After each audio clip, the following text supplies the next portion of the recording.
Hi viewers, welcome to our channel. ప్రస్తుతం మనతో పాటు ఇమ్మంది రామారావు గారు సీనియర్ జర్నలిస్ట్ ఉన్నారు. వారితో ఒకసారి మాట్లాడదాం. సార్ నమస్కారం. సార్ నమస్తే. సార్, పెద్దిరెడ్డి గారిని కాపాడడానికి అన్నమయ్య డిస్టిక్ లోని మదనపల్లి సబ్ కలెక్టర్ కార్యాలయంలో ఫైల్స్ అన్నింటినీ కూడా దగ్ధం చేశారని చెప్పేసి మంత్రి అనగాని సత్యప్రసాద్ గారు చెప్పడం మనం చూస్తున్నాం. సార్, మరి అసలు ఆ ఫైల్స్ ని నిజంగా అందుకే దగ్ధం చేశారు? అసలు ఆ ఫైల్స్ లో ఏముంది? మంత్రి పెద్దిరెడ్డి గారు అక్కడ ఏం చేశారు? వీటికి సంబంధించిన వివరాలు ఏంటి సార్? మీ ఎప్పుడు ఏంటి దీనిపైన? ఈ తగలబెట్టే అంటే అది విలువైన సమాచారం గల ఫైల్స్ని తగలబెట్టడం ఇప్పటి నుంచి కాదు. ఎప్పుడైతే ఫలితాలు వచ్చేసాయో అప్పటి నుంచి తాడేపల్లి ప్యాలెస్ నుంచి మొదలయ్యాయి. అది గవర్నమెంట్ ఉదాసీనంగా ఉండడం వల్ల ఈ కార్యక్రమాలు జరుగుతున్నాయి. మదనపల్లిలో మాత్రమే కాదు, చాలా చోట్ల కలెక్టర్ ఆఫీసుల దగ్గర వాళ్ళు కొంచెం బాగా తెలివైన మంత్రులు అయినట్టయితే సంబంధిత ఈ కరస్పాండెన్స్ ఫైల్స్ అన్నీ కూడా అంటే రికార్డెడ్గా అఫీషియల్స్ ఫైళ్ళు తగలబెట్టేస్తున్నారు.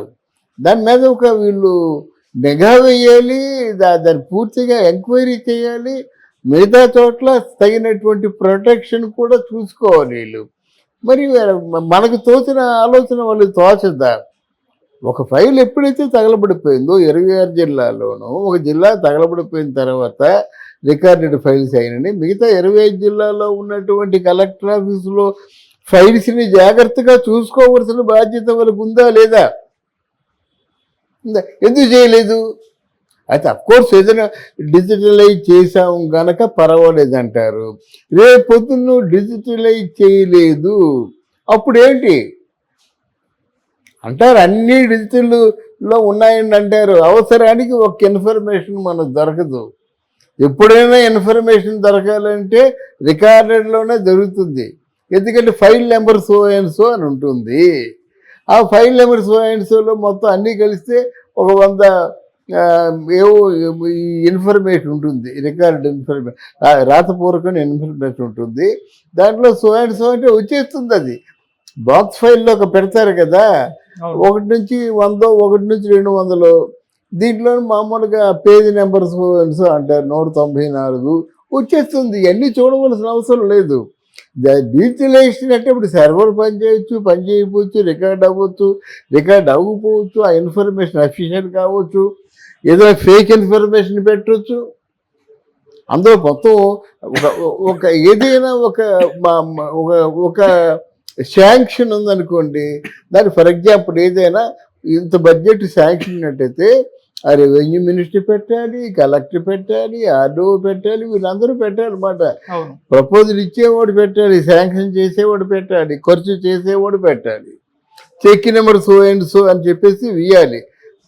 అట్లా అంతే. అంటే ఇంత ఇన్ఫర్మేషన్తో ఉండవలసిన ఫైల్స్ని ఏమీ లేదు, అప్పుడు ఏదో జరిగిందండి, ఆ ఫైల్స్ తగలడిపోయాయి, నాకేం తెలుసు అంటారు.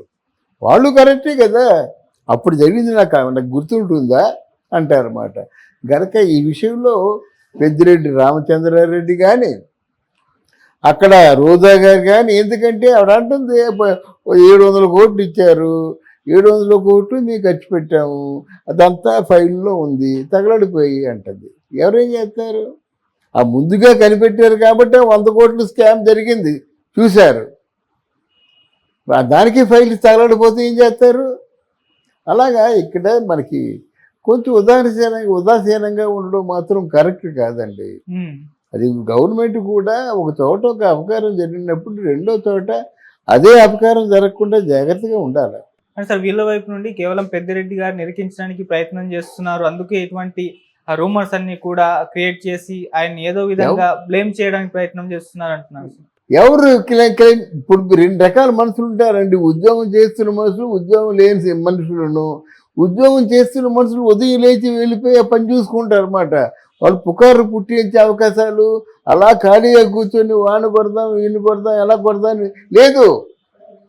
మీకు రోజులు చాలా నిమిషాల్లో గడిచిపోతున్నట్టుగా ఉంటుంది. ఎవరు వాడు బాధ్యతలు ఉన్నోళ్ళు, ఉద్యోగాలు చేసుకుంటున్న ఉద్యోగాలు ఇస్తారు, హడావుడికి వచ్చేస్తారు, పని చేసుకెళ్తారు, ఇంటికి వెళ్తారు, స్నానం చేస్తారు, తింటారు, పడుకుంటారు. అది ఏమీ లేకుండా ఉన్నారనుకోండి, వాళ్ళు పుకార్లు పుట్టిస్తారు. ఏదో వాడికి ఏదో ఉద్యోగం కావాలి కదా, అందువల్ల ఇప్పుడు తెలుగుదేశం పార్టీలో ఉన్న వాళ్ళకి కానీ జనసేనలో ఉన్న వాళ్ళకి కానీ వాళ్ళకి ఇలాగా మైండ్ గేమ్ ఆడే అలవాట్లు అంతకుముందు కూడా లేవు, ఇప్పుడు ఉంటాయని నేను అనుకోను. వీళ్ళే వైసీపీ వాళ్ళు పుట్టిస్తారు. మరి అక్కడ వినుకొండలోను తెలుగుదేశం పార్టీ వ్యక్తి ఇలాగ హత్య చేసాడని పుట్టించలేదా, నమ్మించలేదా, పంచాయతీ పెట్టలేదా? అలాగే ఇది కూడా అది. అందుకే పోలీస్ డిపార్ట్మెంట్ చాలా సీరియస్గా ఉండాలి.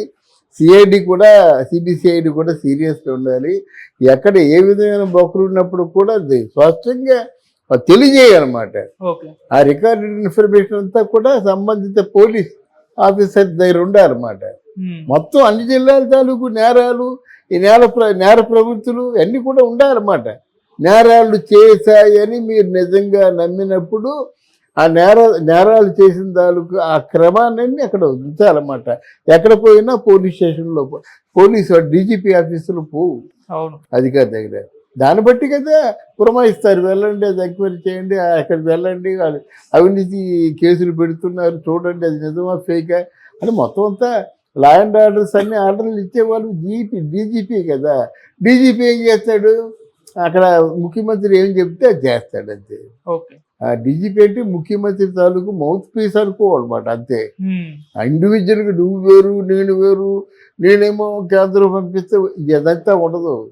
ఎక్కడ నా మీద అధికారి నువ్వు చెప్పినట్టు వినవలసిందే, నువ్వు వినకపోతే ఇంకోళ్ళు ట్రాన్స్ఫర్ చేసుకుంటాం. ప్రజాస్వామ్యంలో ఇంత తెగింపు వచ్చింది. సార్ ఇప్పుడు ఈ స్టేట్మెంట్ తో పెద్దిరెడ్డి పైన కూడా టార్గెట్ పెట్టేశారు, తొందరలో ఏదో ఒక స్కామ్ అయింది బయటకు తీసి ఆయన్ని కూడా అరెస్ట్ చేసేస్తారు అని చెప్పేసి అనుకోవచ్చు అంటారా సార్? డెఫినెట్గా అండి, అరెస్ట్ చేస్తారని కాదు, ఆయన మీద ఇన్ని కేసులు ఉన్నాయి కాబట్టి భయపడిపోయి వైసీపీ గుడ్ బై అంటున్నాడు. గుడ్ బై అని చెప్తున్నాడు అంటే, లేదు బాబు ఇక ముందు వైసీపీతో నేను ఉండను, నన్ను రక్షించండి అని చెప్పకనే చెప్పడం అది. అందువల్ల వీళ్ళు ఉదాసీనంగా ఉండడం అంతా నాకు ఎక్కడికి వెళ్ళి అవుతుందో మనం వెయిట్ చేయాలి. వీళ్ళు మాత్రం ప్రభుత్వం ఇంత ఉదాసీనంగా ఉండకూడదండి, చాలా అప్రమత్తంగా ఉండాలి. వాళ్ళు ఎన్ని కోట్లు, 1000 కోట్లు కాదు, లక్షల కోట్లు అవినీతి చేశారండి. అదంతా బయట పెట్టాలంటే వీళ్ళు ఎంత జాగ్రత్తగా ఉండాలా? అది వీళ్ళు జాగ్రత్తగా లేకపోయినట్టయితే లక్షల కోట్లు రావు సరికదా, మొత్తం అంతా వ్యవస్థ నాశనం అయిపోతుంది. వీళ్ళేం పీకలేరు అంటారు.